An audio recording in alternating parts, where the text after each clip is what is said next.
the Lord.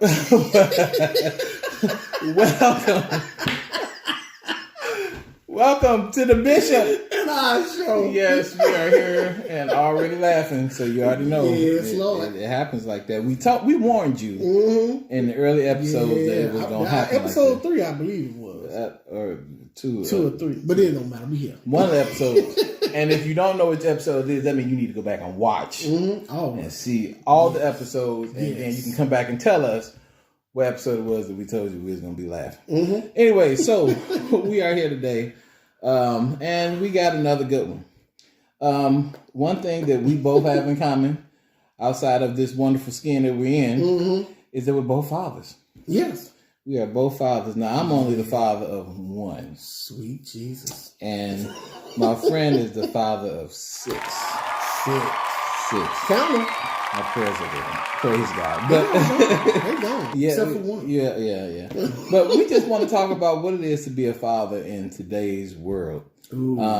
I can't tell you nothing about being a father in the 60s, in the 70s, in the 80s, the 90s. I can keep on going, but I can tell you about being a father today. Yes. And I would just, kick this off by saying, what are some key principles of being a good father in today's world? Leadership. Okay. Wisdom.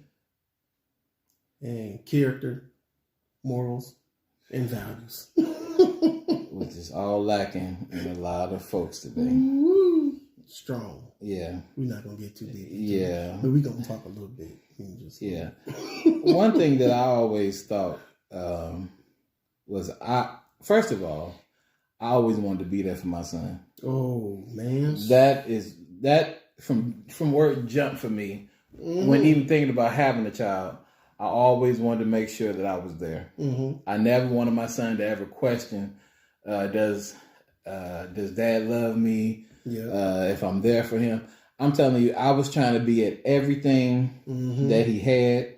I was trying to push him, in whatever venture in life that he was trying to do. I just thought one of the most important things for me was just to be present. And I'm not going to go too far into my story, but that's one thing that I lacked. And so that's one thing that I wanted to make sure that there was not going to be another generation that was going to have to have that.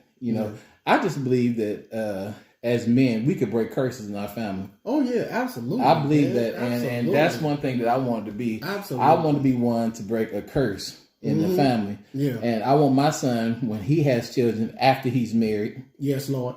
I hope you're watching. Anyways, after he's married, that he's there for his children. Yeah.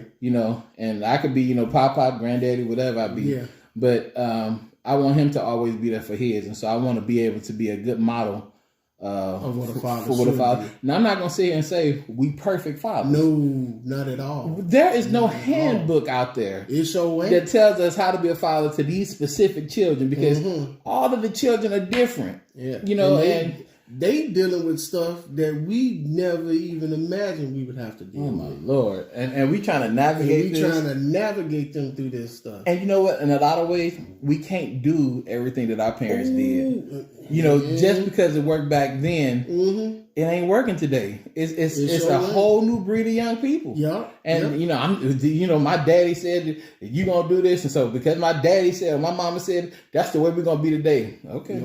You can try it if you want to. It don't. It don't work in every situation. It don't. And it you have to know your specific child to know what works with them. You have to know your child. Yeah, that's the truth. You have to know your child. Like I know one thing that I noticed about our children, like they like spending time with their parents. When I was a kid, that was my main goal, was to get out my parents' face. It was. Stop me when I'm lying. My main goal was to get out my parents' face. I don't want y'all to see me. I'm going. Where my bicycle? I'm gone. Yes, sir. Yes, but today, kids want to be like, what we going to do together? I'm looking at them like, I'm sitting in the house. I don't know what y'all doing. Y'all the kids. Y'all run outside and play. Run outside for what? You know what I'm saying? They don't want to go outside and play. No, man. It's all different, man. Oh, my Lord. But there is some foundational things that fatherhood and parents in general And I think that what parents is what should be in the life of a parent, period. And that's the morals, the values, and the character that you put before your kids. I think that's foundational. You can't change that. One thing I believe that's very important is nobody else is raising your child. Ooh, man. You cannot expect the teacher to raise your child. The church. You can't expect the church to raise your child. The pastor. The pastor, God bless you. Bishop, apostle, prophet, they are not there to raise your children. You are responsible for raising your children. Yeah. You are responsible for putting the morals in your children. The Bible said that we're supposed to train up our children the way they should go. Mm-hmm. That's what it tells us. We are responsible. So don't get mad at your children for acting A, B, and C if you're not putting the proper stuff in them. Mm-hmm. You know, I was looking at a video, and I think it was a little boy at a graduation, and all of a sudden they put the microphone in his hand, and what's the first thing he want to do? He want to cuss. Ooh. Now, little Johnny ain't cussing like he cussing because it just came to his mind. Little Johnny doing that because that's what he learned at home. That's what mom and daddy showed him. And then you think it's cute at home. Ooh. But then when they get out in public and do that, then you want to whoop them. Yeah. And you don't embarrass me. Look at what you put in them. Yep. You sat there and put that in him or her. And so now you're reaping what you have sown. Man. So don't sit there and get mad at them when they act like that, when that's what you're putting in them. Yep. If you allow it at home, they're going to do it in public. Yep. That's just the way it is. Yep. That's the truth. That is the truth. And I tell you, one that used to get me as kids, and I seen, I didn't have perfect parents. And my parents would say, do as I say, not as I do. And then I grew up like, well, wait a minute, because everything I seen you do, I end up doing myself. And then you told me to do what you say, though. Mm-hmm. But I end up doing what I saw you do. So if you don't want your kids smoking, don't smoke in front of them. You don't want them drinking, don't drink in front of them. You don't want them having sex in your home? My God. Don't have sex in front of them. Because you think your kids don't know. Come on, man. Come on. You think your kids don't know. Come on. I'm telling you, they know. I talk to my mom and my daddy about this all the time. I go, man, the stuff that y'all thought y'all was getting away with, we knew of. We didn't know specifically what it was, but we knew something was going on. And we tried to copy it because we thought that's what being grown was. Yep. I want to be grown. And you know, this is a side note. I'm going to give you this for free. If you don't know the reason that you go from adolescence to adulthood, don't think it's just because you can do whatever you want to do. That's not what life is about. That's a free one. Just I hope you cashed in on the free. I'm telling, being a father and all this, with this time, I'm telling you, as I said, there are no blueprints to this, and we are just trying to learn how to get through this. And being a grandparent, that's a challenging one for you too, because I'm a grandfather of two, and I'm looking at them like, man, this is what I dealt with as a kid, and then I'm looking at what my children had to deal with, and I'm just like, what are they going to have to mess with? Oh my gosh! When my little 2-year-old grandson or my 3-year-old grandson is 16 and 17, what are they going to have to deal with that their parents going to have to deal with? And then I'm going to have to try. Hopefully, I have the wisdom and the understanding to try to help them to navigate their kids through. It's just, man.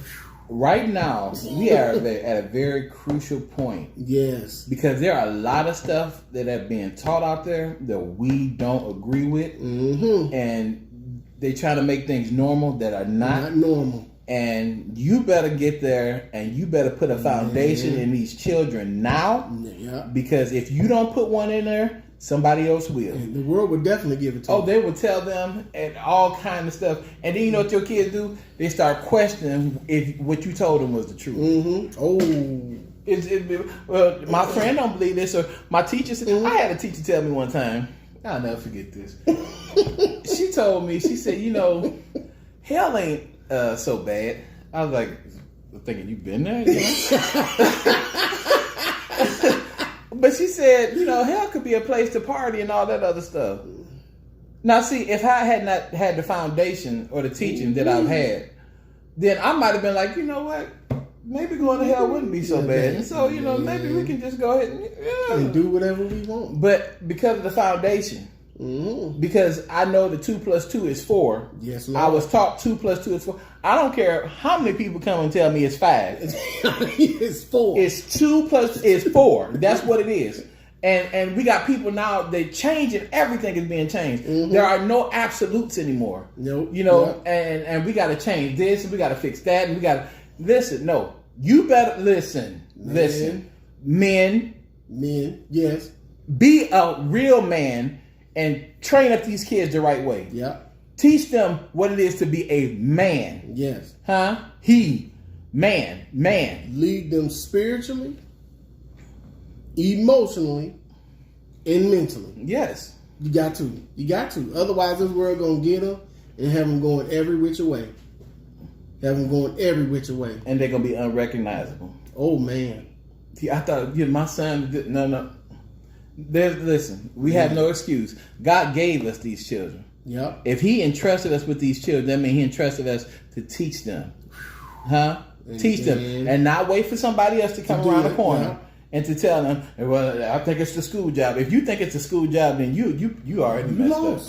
You lost. You already messed up. Yes, you lost. Because if you remember what you learned in school, some of the stuff that some of these teachers said and some of the way they were acting, and so you're going to really trust them to raise your kids? And to give them their morals? Yeah. You're going to trust other people outside of your house to teach your children the way of life? No. God gave those kids to you so that you can do it. Yep. And stop trying to pass the buck. Yep. And that's another, just to go to another point on how important it is for two parents to be involved. I know we're talking about father, but it's important that a child have two parents. I agree. Even if y'all not together, work it out. Those kids are more important than y'all disagreements. Yeah. They're more important. I'm sorry. Because I tell you right now, I was not always the man that I am today. And I messed up in a lot of areas. And when me and my wife met, she had 3 kids. I had 2. We had 1 together, and we made it all work. But I did not neglect. Now, granted, the kids that she came in the relationship with, now don't you want you to misconstrue this because they're my kids, they're my son. I'm just trying to do this for explaining purposes. But the kids that she came in with, I seen them more because they live with me. And my other 2 that lived with their mom, even though they lived with her, I still made sure I called. I still made sure I sold into them financially, mentally, and spiritually, because that's what a man's supposed to do. Yeah. That's what you're supposed to do. Now, we're not gonna get into that. I'm not gonna get into that part. We're gonna leave it right there. Listen, it is so much. Well, one thing I would say, especially when you have a blended household, never make any of the children feel less than. Oh man. Oh yes. Never make any of the children feel less than. Nope. God, if it came in another marriage, God still blessed you with those children. Yep. And so, I know people like to put the word step, however you want to do it, but those are still your children entrusted to you. Yep. And so you have to raise them and give them the foundation that they need. And as men, we have to make sure that we are on the forefront. Teaching. I'm not waiting for my wife. Nope. My wife can't teach him how to be a man. I don't care how strong a woman you are. Hello. You ain't going to teach a man how to be a man. Yep. It takes a man to teach a man how to be a man. And if you try to teach them how to be a man, you're going to teach them the version of a man that you think you ought to have. And that's just going to mess them up. Anyways, we going to cut off here because that's a whole... Yeah, that's a whole... That may be the next podcast. It may have to be. That may be a whole series. But anyways, thank you so much for joining us on this week. Thank you. And we hope that you are enjoying what you are hearing. Please make sure you like and share and let other people know that we are here. So once again, this has been DaBizhop. And us. And we'll see you on next time. God bless you.